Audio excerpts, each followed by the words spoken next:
What's up, everybody? Welcome to the Unmasked Podcast.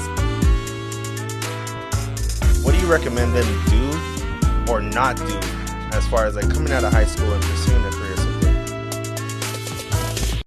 I feel like my eyes are watery and I don't know why. Is it the adrenaline?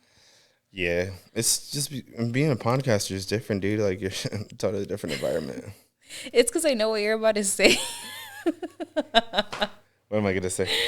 What's up? Welcome to the Unmasked Podcast. I can't even talk. Where's your fucking ring? Inside. Very cute. What's up, everybody? Welcome to the Unmasked Podcast. I told you. I'm trying to be as authentic as possible. I feel like it's hard with other people, but with you, it should be easy, but it's not. Like, my voice is already changing. Can you tell? Like, can you tell? No, you're in your head. I'm just nervous. I am, just like you. Before we get this episode really started, it's already started, but before we continue, I want to give you your flowers. I want to thank you. I know. It's hard being thanked. It's hard being loved. I want to thank you for being the idea behind all of this. I want to thank you for pushing me to do this. I want to thank you for everything, for the 17 setups we've had, for the countless people that have came into your home and our home, and you've allowed to be in here. Obviously, you know, it's random strangers. Some are random strangers, some are not. But I thank you regardless. Thank me. It makes me happy because I told you how to do something for yourself. You did, and it has been for myself. It's been fun. It's been fun getting back into editing, but it stems from everything in the past. Like, you've allowed me to do YouTube and vlogging, and you've been there from the beginning. So I just want to thank you for that. You know, thank me. I love you. Huh? I love you. Oh my God, dude, stop. Oh, I forgot. Stop. I'm interviewing you. You can't be like that. You can't be all lovey. Don't touch your mic, dude. I know, I do it a lot. How does it feel to be in the podcast now? I mean, in the studio. It's like legit, like lights everywhere. I feel like this is what it would be like to be like on a movie set or something. Like, cool, I was looking at the light down there, I was like, oh dang. And then like that. Kind of move it a little bit, like downward? Downward? Yeah, like that? Yeah, because it's kind of cutting off. Do you hear yourself cutting off a little bit? No. No? Maybe it's just me then. It's you. It's always you. I'm always right. Yeah, you're right. Thank you for being my why. I really appreciate you. I really appreciate everything you've done for me, everything you've done for us. It's been amazing. I really appreciate everything. For real, like, I really appreciate you. I love watching you grow. It brings me happiness. Sideways? No. Like, you personally within inside of you. And you seeing like the potential. Are you nervous? A little bit. And you like seeing for yourself the potential that you have and what you're capable of. Yeah. It tugs my heart. It's something small, but I feel like it's definitely going to continue to grow. It's not small because how many people have the courage to do this and like do all the trial and errors and, you know? And we've had a lot. Yeah. And how many times you're like, no, this one isn't going to work, or, oh, this went wrong. But at the end, like, your end product, like, you don't know, only you, because you're your biggest critic. I am. And that's why I feel like I've definitely grown, because do you remember, like, in the past, I'd be like, I don't want to post it because it's crap. Yeah. I don't want to edit it because it's too much to do. Mm-hmm. Now, like, I really, like, take the bull by the horns, literally, and I sit down and edit, and regardless if I hate it or not, or if I spoke too much, or the other person didn't speak enough, or the other person spoke a lot and I didn't speak enough, you know, vice versa, it's still being posted. Mm-hmm. And sometimes it's worth it. But you know what you always say? Like, every time you're done editing and you post, you're literally like, I think this one's my favorite one. This one tops it. But you say that every single time. Is that bad? No, that's good. Like, you're proud of your work. And then I feel like you find the good things out of all your videos, as opposed to like, oh, this went wrong, but you still liked it. Right. All right, stop gassing me up. I'm gonna get into it. This is gonna be a different style of video that I normally shoot, obviously because you're my wife. Okay. And it's our first one. We were supposed to do this on episode 100. No, episode 100. I'm interviewing you. Oh, So that's why I was waiting. You really don't listen to me, huh? No, I do. That's why I was waiting. I just got it twisted because I was waiting for episode 100 to do this. I said, yes, I was going to be on your episode 100, but I said that's where the chairs are going to flip and I'll interview you. Oh, my God. Instead of you being the host. I'm nervous now. I'm going to be the one saying, what's up, everybody? Welcome to the Unmasked Podcast. Episode 100. Is that when you're going to buy me my camera? I don't know. Do you feel like a little loose now? Do you feel good? Do you feel like you can talk? Yeah. Yeah, you feel normal. You look normal.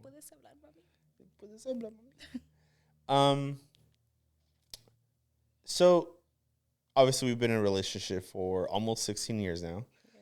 I'm gonna ask you a serious question because I know the answer to it, but obviously my viewers don't. My 244 on YouTube and 304 on Instagram. Did you ever aspire to be traditional? And by traditional, I mean doing the process of becoming a girlfriend, being a fiance, being a wife, and then becoming a mother. Did I aspire to it? Mm-hmm. I would say I did. Like, because I just felt like within me, like, it's the right thing to do, even though there's not really, like, a right way to do things nowadays. But I feel like, hold on, there was something I was going to say and I forgot.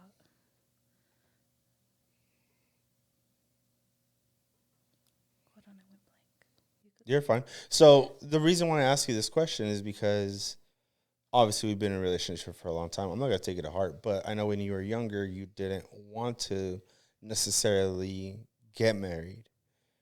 Right. So that's kind of where the question stemmed from. Okay, I remember what I was going to say now. Okay, like, I remember, like, yes, I aspired for it to be traditional, but I was like, how does that happen, though? Like, how does it work? How do you meet your person and that's, like, your one person forever? So that was my mentality and my thought process. I was always like, okay, I see it happen. Like, it's around everywhere. It's like the normal thing. I was like, but I don't see it happening to me. That was my mentality. Like, from when I was young, I was like, I don't see myself, like, having a boyfriend and all that. I was like, I would love a wedding. I want to have a lot of kids, like that was my mentality. But when I was younger, I was always like, I don't see it happening to me. Mm-hmm. Not for anything negative. As I got older, I was like, oh, I don't want kids. I don't want to get married. And that was my mentality for like a while. I'm not ashamed to say it. I'm like, because it's obviously stemmed from like stuff that I had seen happen like around me. And it was just, I guess, the way I felt at the time. But then I met you, and I'm like, okay. Which wasn't easy. Yeah, before I friend zoned you. And I was like, oh, I see you as a really good best friend. Yeah. But on Super Bowl. I remember I was getting ready at my dad's house. And I had my little BlackBerry phone. You didn't friend zone me. You said I can't be in a relationship with someone I haven't met. I was on the way to Tehachapi for my brother's football game. And people. We are the original Tinders. We are the original whatever there is now, Bumble, Tinder, whatever. We are that, right? We met on MySpace. I slid into your DMs early in the madrugada. It was like 3 a.m. It was like 3 a.m. On my PlayStation 3 because I didn't have a computer or anything, but yeah, so that's the only reason I asked, because obviously I know, and I just want to get your take on it. Is now that you look back on it, several years later, like, how do you feel about the ideology behind what you thought at first? I'm like, well, I feel like my mindset changed because of like experiences that I went through. And like I said, like I met you and I was like, no, you know what? Like, not all men are shit. Like, there is like that trust and love within me where I can see some like being with somebody for like the rest of my life, like, and you had all those qualities that changed my mind and had me see things completely different and had me feel like a different way. So yes, it is possible. And yeah, my mindset changed. Thank God it did. Yeah. I'm like, but then I don't regret any of it. I'm like, I genuinely feel like God had me go through all those mindsets and like life experiences. So, and it's put us where we're at today. Wow, you're so perfect. I mean, stop. No, and you just have the right things. I fell more in love with you now. You want to pack? Yeah, I do want to pack actually. Not cigarettes. I know it sounds so bad when you say that. Can I get a pack, please? Always got a bag, huh? No. Speaking about experiences, do you feel or have you ever felt that you were held back from experiencing life in these last 16 years? Relationships get tough. Yeah. We go through things. Yeah. We handle them. Everybody handles them in different ways. Mm-hmm. Do you feel like I've held you back from experiencing life, or do you feel like the relationship has held you back? Not necessarily me, but the relationship itself. No, maybe when I was younger, I felt like the relationship did, but just because it's like I was the one in the relationship where others around me weren't, and it's like I wasn't going to do single people activities because I have that respect, you know? But it's not like, damn, like I didn't have FOMO, but it was just like I knew my mindset, but it made it hard when like others didn't understand, you know? And they didn't have the same mindset as me. So, but I don't feel like I was held back because of the relationship. I'm like, and I feel like now we're at a point where I'm like, I want to do this. And you're like, screw it. Let's do it. You know, like you literally give me what I want. I'm like, and whatever I want to do, like we do together. Yeah. So, but no, I don't feel like it held me back. I probably felt that when I was younger and just like in that aspect. But yeah, other than that, like, no. Because I'm going to be honest, we didn't really go out when we were younger. No. Like go out, like we hung out every day. We just never really went out. Or like we, you know, like we weren't I wasn't a night person, I don't think. Like to go out to like clubs and stuff. Oh, I'm like, what do you mean? Like I hung out with all my friends. Like we hung out with all my friends and we would drink and we would do whatever, you know. We wouldn't do drink and drive, but we'd drink. But I feel like maybe our time was just different. Yeah. You know, like because we experienced a lot. I mean, we traveled as much as we could, and but times were just different. Obviously, my mindset was different. Now, if I had my mindset now that I have now, when I was younger, I feel like it would have been a little bit more exciting. But I mean, that's what I tell you all the time. Like, I'm sorry. Like, I wish I would have been more open to the idea of like doing stuff. Yeah. You know what I mean? So that's why I asked. But no, I'm like, because I feel like even now, like I get annoyed like in certain places and like scenes where I'm just like, why? Like I don't know.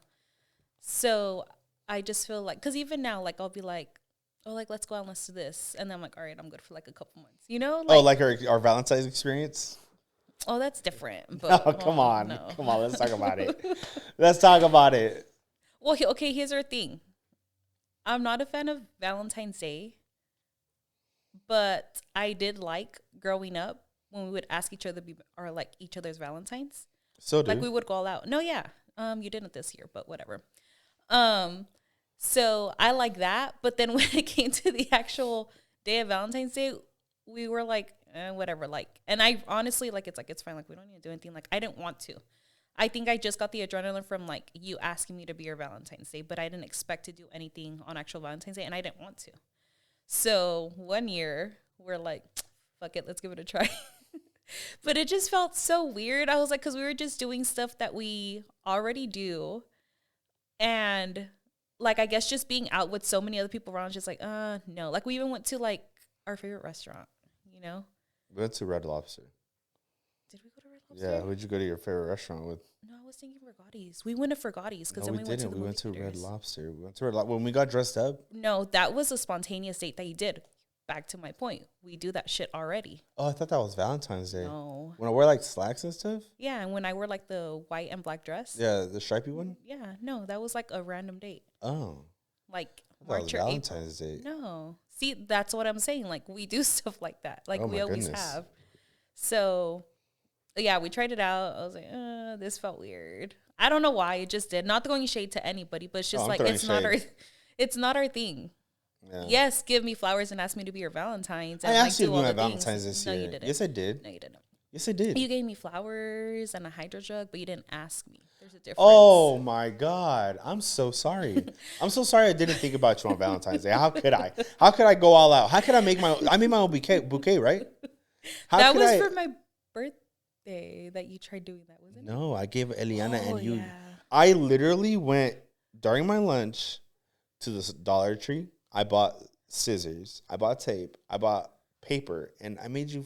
I could have sworn that was for my birthday. That was definitely for Valentine's Day. I gave it to Eliana too. I gave a little one to Eliana, not a bouquet, but like flowers.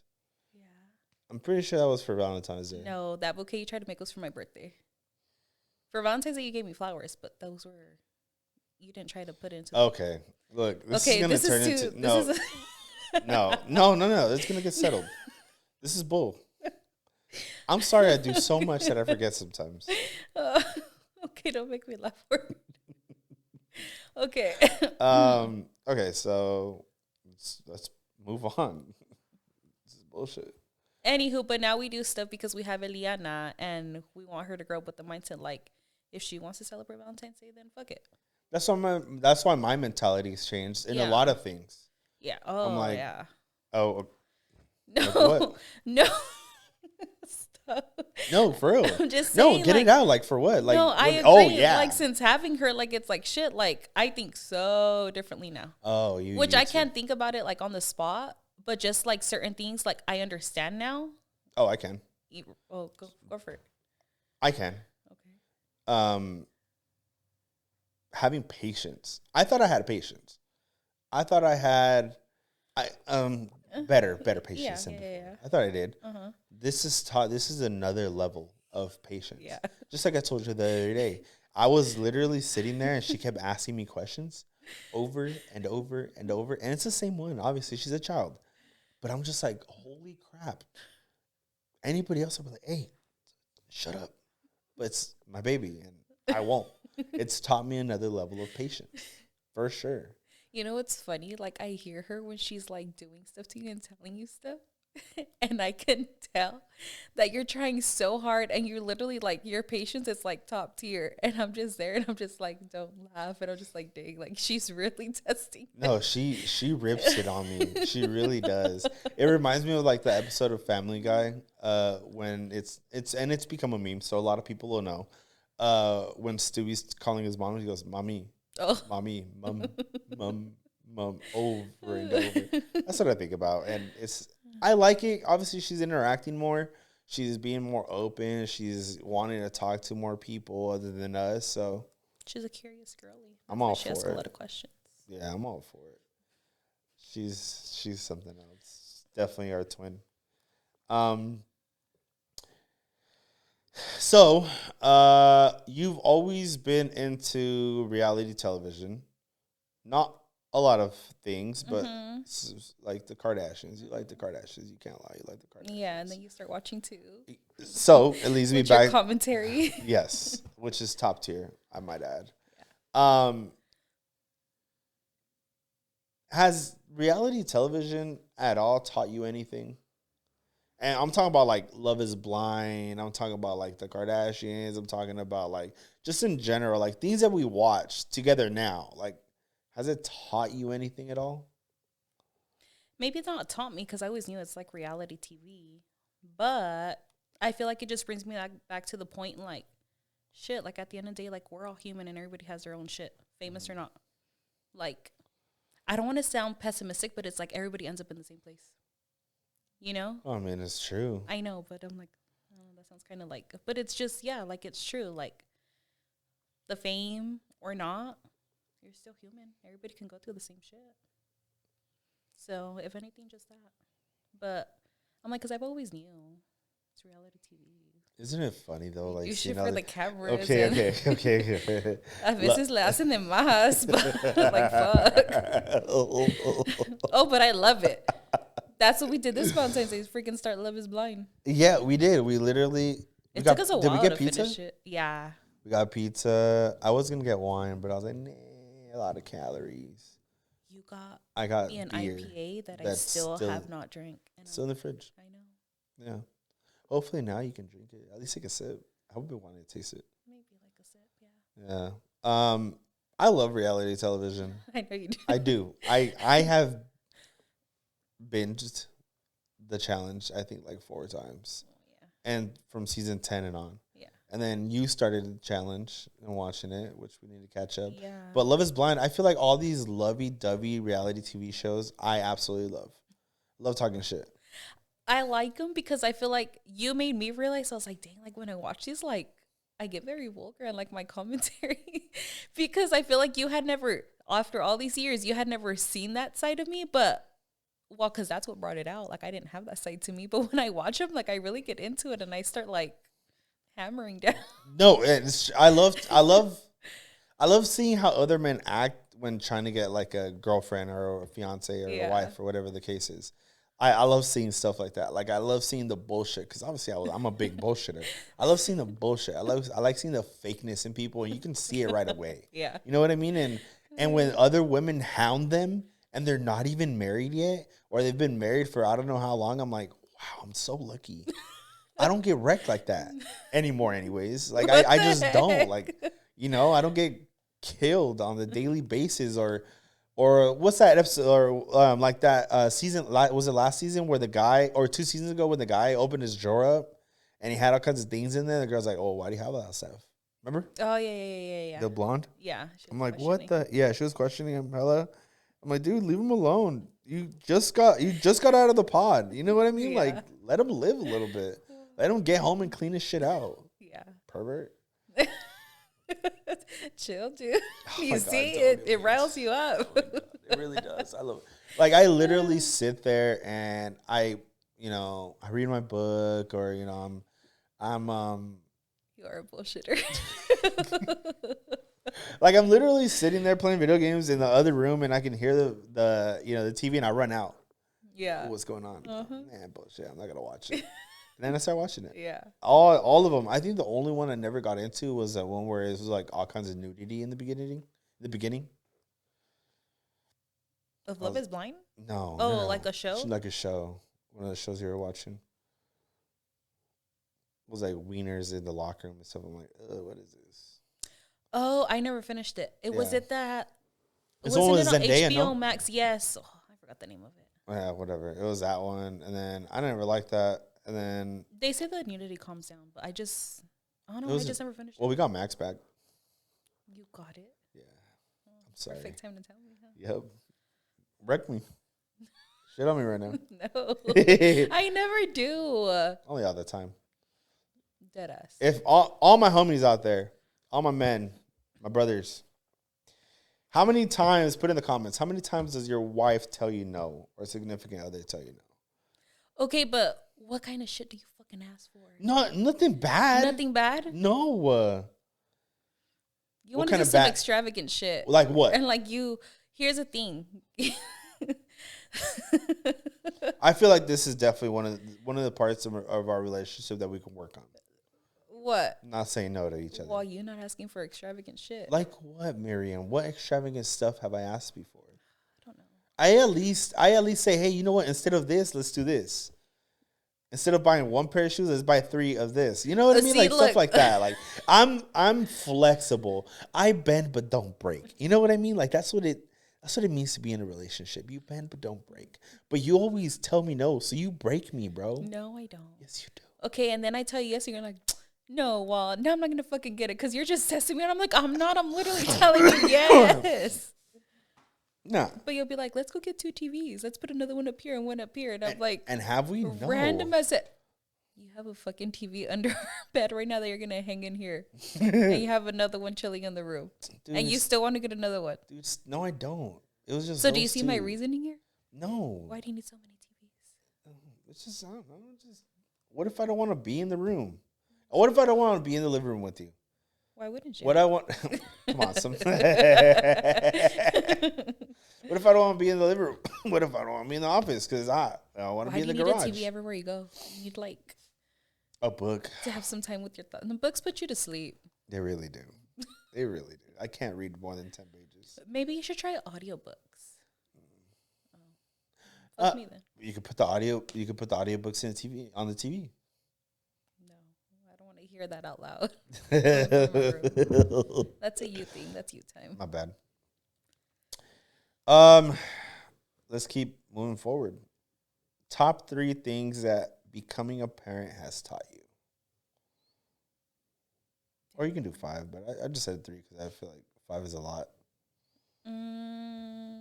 What has it taught me? More patience, even though I thought I was patient. I think understanding. Patience, understanding. Because I feel like there's a lot that goes under those, like, umbrellas. Mm-hmm. Patience, understanding, a whole nother level of love. And, like, overprotectiveness. That's 4. Fuck. A lot. Like, it's just a lot. Do you feel like you now understand where your parents were coming from? Oh, yeah. For sure. Growing up, not being able to spend the night, like, at a cousin's house.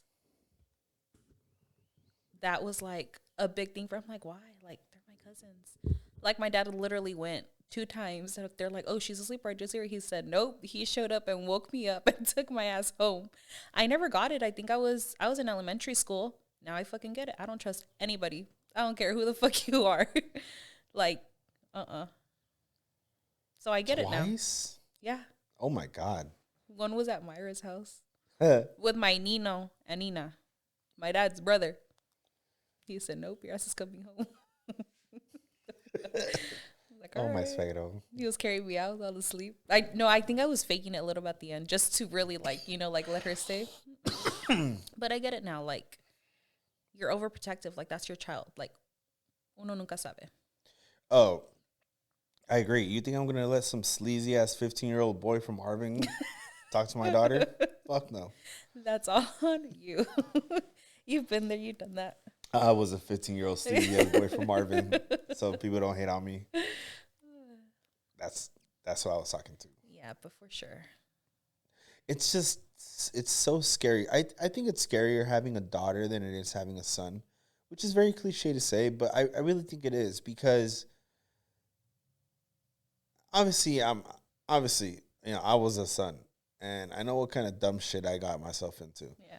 But you're the mom, you know what kind of dumb shit you got yourself into, which really wasn't much. I'm like, what the fuck did I do? That's what I'm saying. It really wasn't much. You just started talking to me. Yeah. But as an overprotective parent, I feel like I'm already overprotective as it is. In regards to you, parent, regards to you, like I'm overprotective of you. Like I want to make sure you're okay at all times of the day. Like I'm overprotective of my friends. Like I'm overprotective of my brother, my mom, my dad. Like that's just the kind of person that I am. Yeah, I was gonna say that's the kind of person you are. And I feel like with my kid, like I feel bad for her, but it's gonna be I feel like I hope it's the best thing for her. That I just hope she grows up knowing that it's for her better. Like for her own good? Yeah, for her own good. I know she's not, but... Just like us. Which sucks. But they'll click eventually. Yeah, I hope so. You're a good parent. That's why you care so much about it and you're like that. Yeah. Just give me gray hair, dude. She's just gonna give me gray freaking hair. But yeah, those are 3 really good things. I listed 5. Those are 5 really good things. Thanks. Do you feel like, for God willing, for our second baby, do you feel like you would change anything or tweak anything, like in regards to the regimen that we went through, or? Well, here's the thing: we could plan all we want, but that second baby, it's gonna be different. Yeah. Like I just know, like it's just a given. Like that's what people say. But but that's the thing. Like we know what worked with Eliana and like how we are. Well, that's the thing. Our morals won't change. Our expectations won't change. Like it's gonna be the same all across. But I'm like, we may need to like teach the morals a different way to the rest of our kids, or like approach it differently, But I feel like those will stay the same. It's just gonna be. I'm like, we just go with the kind of person they are and like their little personality that they have, because they're all going to be different, Yeah. Which is the beauty of it. Boy or girl? As long as they're healthy. Yeah. No, boy or girl? I'm going to say girl, because I feel like every girl needs a sister. Are you going to cry? No. You want me to cry so bad. Trying to go viral. Okay, not off my team. But I feel like every boy needs a brother too. Okay, but we don't have a boy yet. Quit trying to take my moment. I agree. Every girl does need a sister. Yeah. Or a sibling. Yeah. But you have all sisters. I feel like we need to change it up a little bit, tweak it up a little bit. But there has been girls that have sisters and brothers, and they agree that every girl needs a sister. I could be a sister. Yeah. She already does my makeup. She does. Porque te miras bien chulo, papi. Bien chulo, papi. No, I agree. I feel like having a sibling that's of the same, sex is very, ¿cómo se dice? Brings them together. It really attaches that level of confidence because you see your older brother or sister, doing it a certain way, like you're gonna want to do it the same way or not, right? So you live and learn. Yeah. From each experience. God,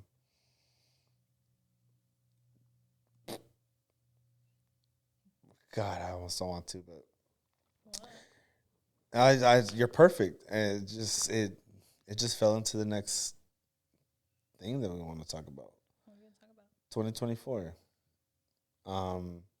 I feel like it's at the end of every year. It's very cliche to say, God, if you've had a bad year, it's really shitty, or we always say, oh, this year's been sucking. Hopefully next year's better. Mm-hmm.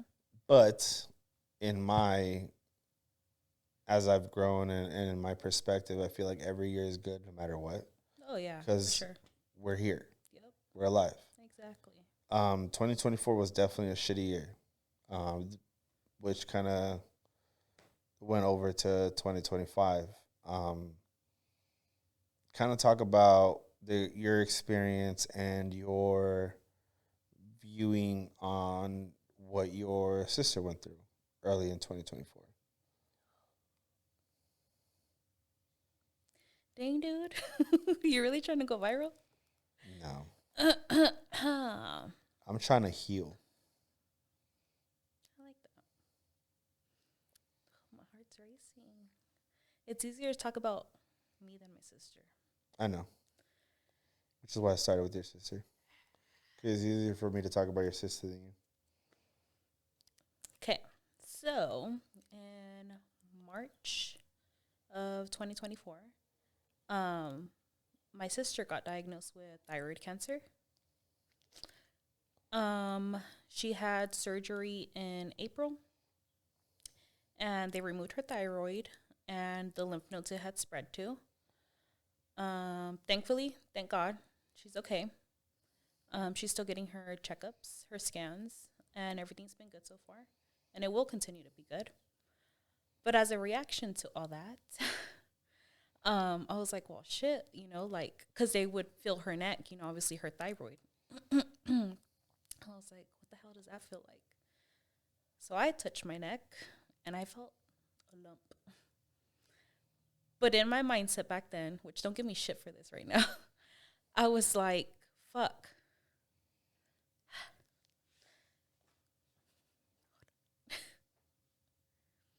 I was like, I can't put my parents through this again. So I didn't say anything, which you can't give me shit for right now. So then once I knew she was good, and I was like, okay, I went to the doctor and I was like, okay, I feel a lump in my neck. Send me to get an ultrasound. And then I got the results of that ultrasound on your birthday.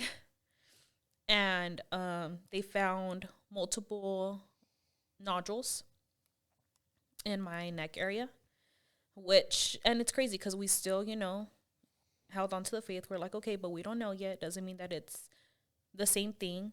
But I just knew in my heart, like I already knew it, but I was so calm. I think it just hurt me more to see like you, my parents, my sisters, my daughter, like just thinking about you guys and how it's going to affect you. That hurt me more. Like, to me, it didn't faze me that it was me that was going to be going through it. I cared more about you guys. And They sent me to get biopsy after they found the nodules, but that took forever. So we had to wait, and I think like the waiting game was just like in my head. I was like, okay, it's still far out, so I was fine. Got biopsied, and I just knew the whole time. Like I already knew, but I was at peace with it because that's when I would like what I would always say. I'm like, God has like His plan's greater than ours, and it really is. And I'm like, it probably doesn't make sense right now, and it's not gonna make sense, but it's fine. And January 22nd, I got a CT scan, and after that, I went to go see my doctor, and she's the one that told me that I also had thyroid cancer. And yeah, so that was January 22nd. I had surgery March 6th. And they were able to get almost everything. And then we're hoping that my radiation pill takes care of the rest, which it will. So that'll be the next steps. I felt like when your sister was going through it, like obviously it's my sister-in-law. I love her to death, and it didn't hit me as hard until I saw her, like on the bed, post surgery. I feel like that's when it hit me the hardest. The way I react is a little bit different. I try to hold, as much as I've tried to teach myself, and you've taught me, and I've tried to learn. I still hold stuff in, and it was tough. Obviously, seeing you break down and seeing you hurt really affected me, even more. When we found out that, kind of, let me reel it back in a little bit, trying to get my thoughts together. When I saw it, when we saw your sister post surgery, I felt a sense of relief. That sense of relief is why I cried, because I was like, she's good, she's great, everything's gonna be okay. She's out of surgery. Everything went as perfect and smoothly as it could. So I felt happy and relief. And then when we found out about you, I was heartbroken, obviously. When we were in the room and the doctor was telling us the news, like I felt like my whole world came crashing down. Obviously, then our daughter was outside with my suegra.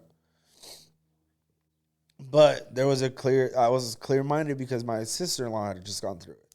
2024 fucking sucked, but we're alive. 2025 started off shitty. Now, March 28th, we're still alive. We're still great. Yep. When you went to surgery, man, I'm telling you, like the last four months have been probably the most stressful months of my life. And I've been through some traumatic shit, and but like I would go through that over and over and over again than to experience what you just went through. You know what I mean? So obviously I deal with my shit differently, and the emotions that I ran through my head when I was coming down the elevator was just crazy. I cried to Andrea, I cried to my suegra, I cried to my suegro, and then I went to, and I felt like that day I just fucking cried. Like I had nothing else to do but cry. And then so when the doctor came out and finally gave us the news, I remember I was sitting there. I had fasted for 5 days. I hadn't ate. It was just, chicken broth, water, coffee. 5 days on a prayer fast. And Andrea's boyfriend, Caesar, he asked me a question.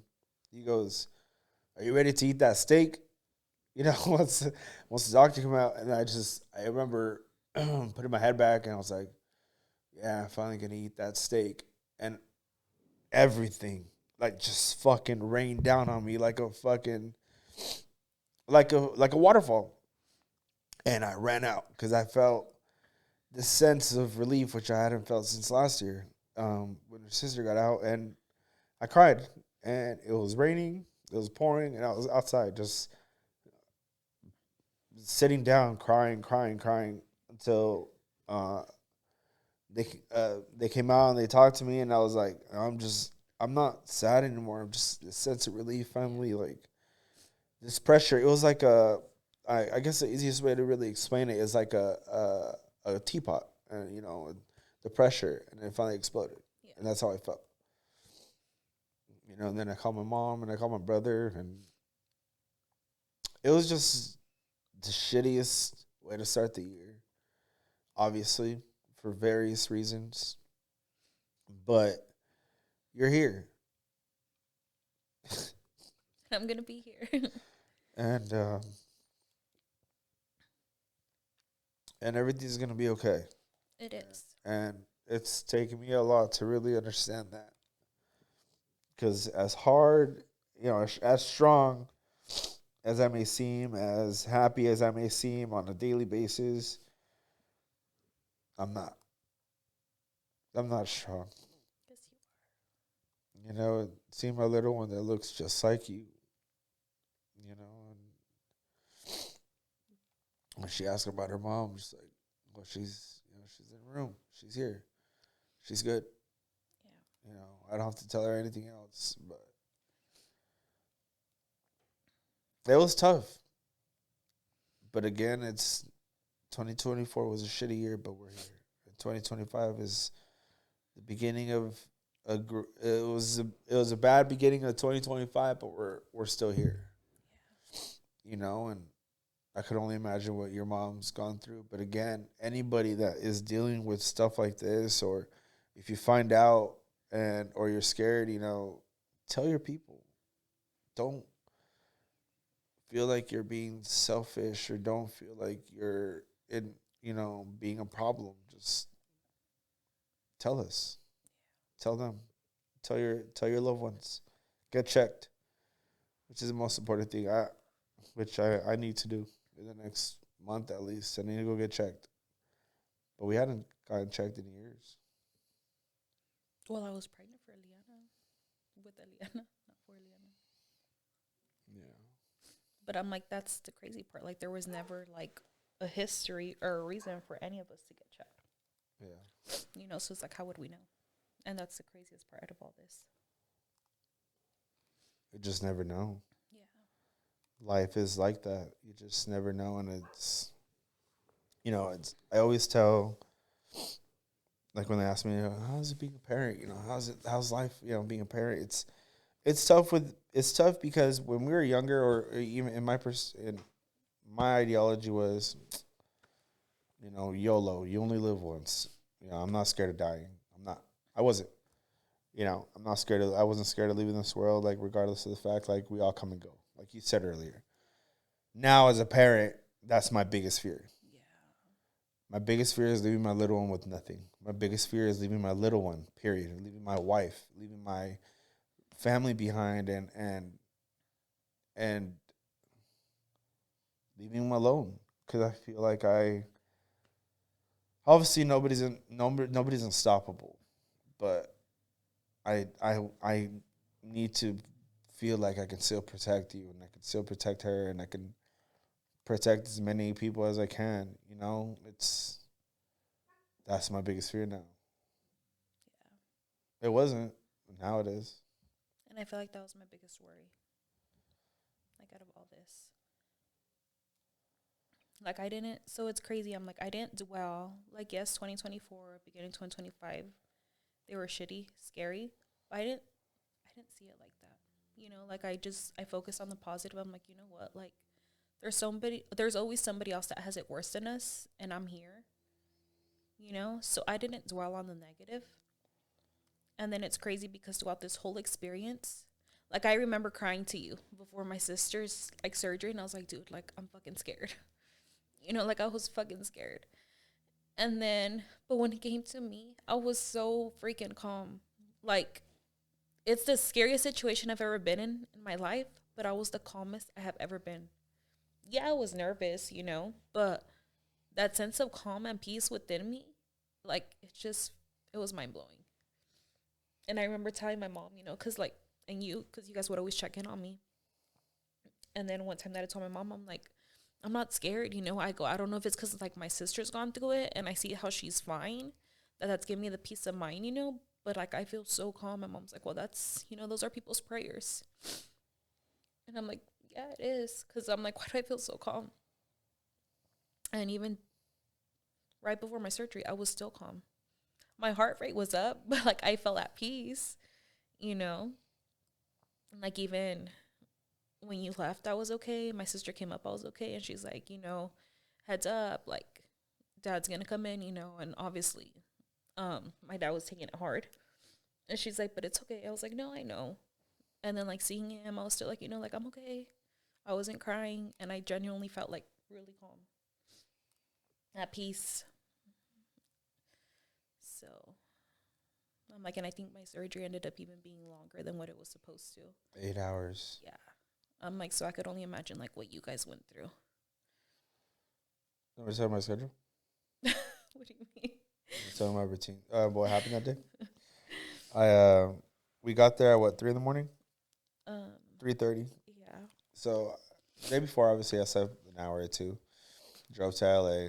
Got to UCLA hospital at 3:30 in the morning. I couldn't sleep.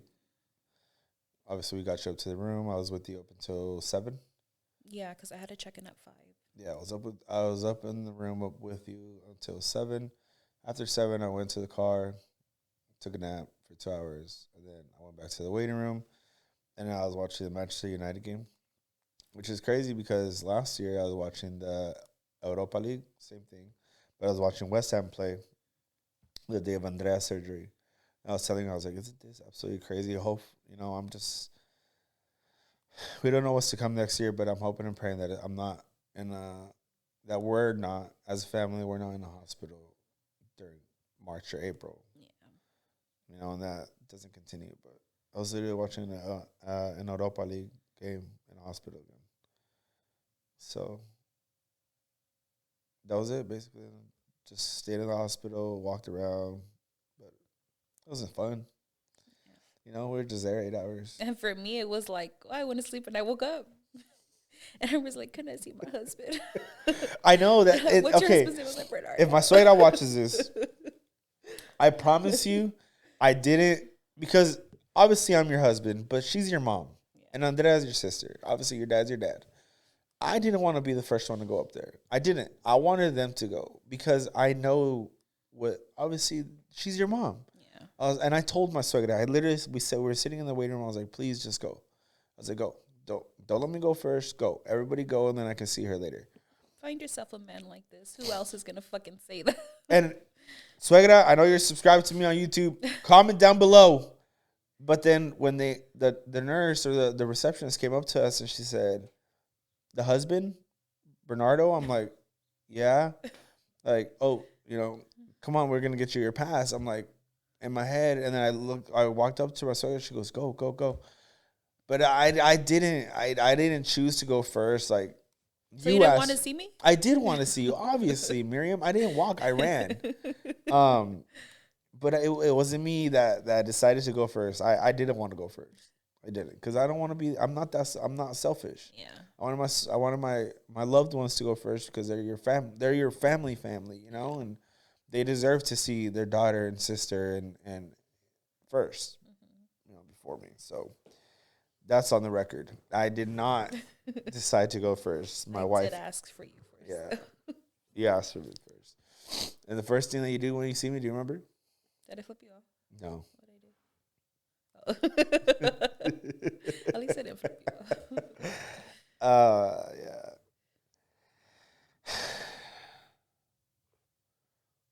Look, 50 minutes. Oh, shit. I guess I Time could flies, huh? Do you have any final things to say? Anything you want to get off your chest? Comments, questions, concerns? Thanks for making me cry. I didn't know anything at all that you were going to talk to me about. Mm-hmm. And part of me was like, shit, like if he brings it up, like, am I going to be okay talking? Like, I was nervous.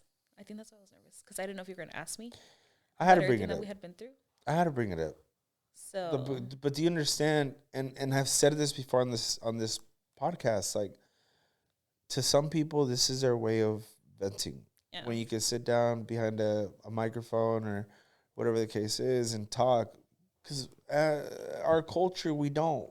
Our culture, we don't like to sit down and talk. And that was me for a long time. That's still a lot of people out there. And you've taught me otherwise. I feel like I talk more than what you do. I vent more than what you do now. And I'm okay with that. But, baby, we haven't sat down and really talked about it. We haven't.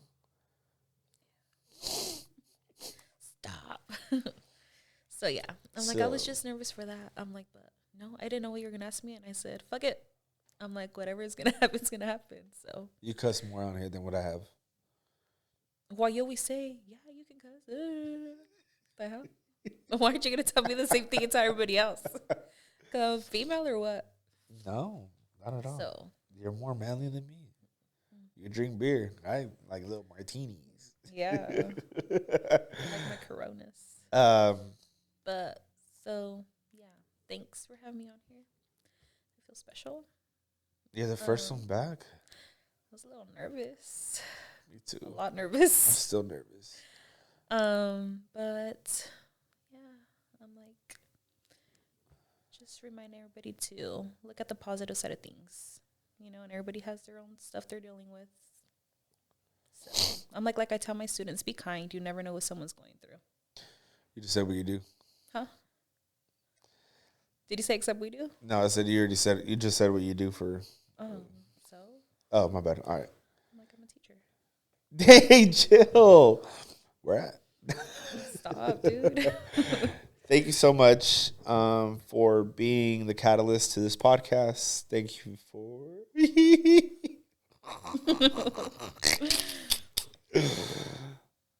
Thank you for absolutely everything, and proud to call you my wife.